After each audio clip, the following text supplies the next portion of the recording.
د افغان سولې خبرې لا هم ټکنۍ روانې دي. پر کړنلارې له سلا وروسته بل پرمختګ پکې نه دی شوی. د امریکا بهرنیو چارو وزیر مایک پامپیو د سولې خبرو چټکولو په موخه پرون د قطر پلازمینې دوحې ته ورغلی و. ښاغلی پامپیو وایي د تلپاتې او پراخ اوربند او سیاسي تګلارې لپاره یې دواړه لوري د خبرو چټکولو ته هڅولي دي. د افغان دولت مرکچي پلاوي له ښاغلي پامپیو او ځانګړي استازي زلمي خلیلزاد سره خبرو کې ټینګار کړی چې د 15,000 طالب بندیانو له خوشي کېدو وروسته په هیواد کې د تاوتریخوالي ډېرېدل ورته د منلو وړ نه ده. د افغانستان د اسلامي جمهوریت پلاوي د 2 لسیزو لاسته راوړنو په ساتلو ټینګار وکړ او په هیواد کې د تاوتریخوالي د زیاتوالي په هکله خپلې اندېښنې شریکې کړې او په افغانستان کې د تلپاتې او باعزته سولې په ټینګېدو چې یو ګډ او مشترک هدف دی خبرې وکړې. طالب لوري بیا د امریکا بهرنیو چارو وزیر سره لیدنه کې تر ډیره د دوحې هوکړې ته پر ژمنتیا او اهمیت خبرې کړي. دواړو لورو تر مابین د شوې توافقنامې د اهمیت په اړه خبرې وشوې.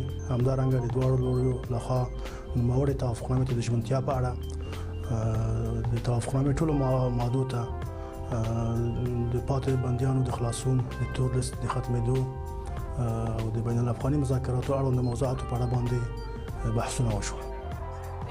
د سولې خبرو د چټکولو هڅې داسې مهال کېږي چې دلته په افغانستان کې تاوتریخوالی په بېساري ډول زیات شوی او ډیر شمېر د سولې له خبرو ناهیلي شوي دي. اوس چې د حالات ګورو، د حالات بل طرف ته روان دي. د حالات زموږ خوشبیني بس ختمه کړله او خوشبیني وساتوله کوم هغه ورته نشته دی.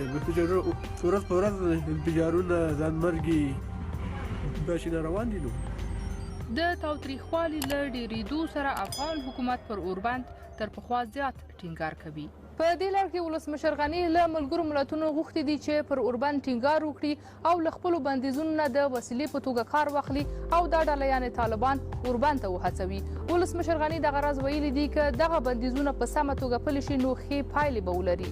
خو په غبرګون کې طالبانو تور پورې کړی دی چې ولسمشر غني غواړي د سولې خبرو پر وړاندې خنډونه رامنځته کړي او دغه بهیر له ناکامۍ سره مخ کړي.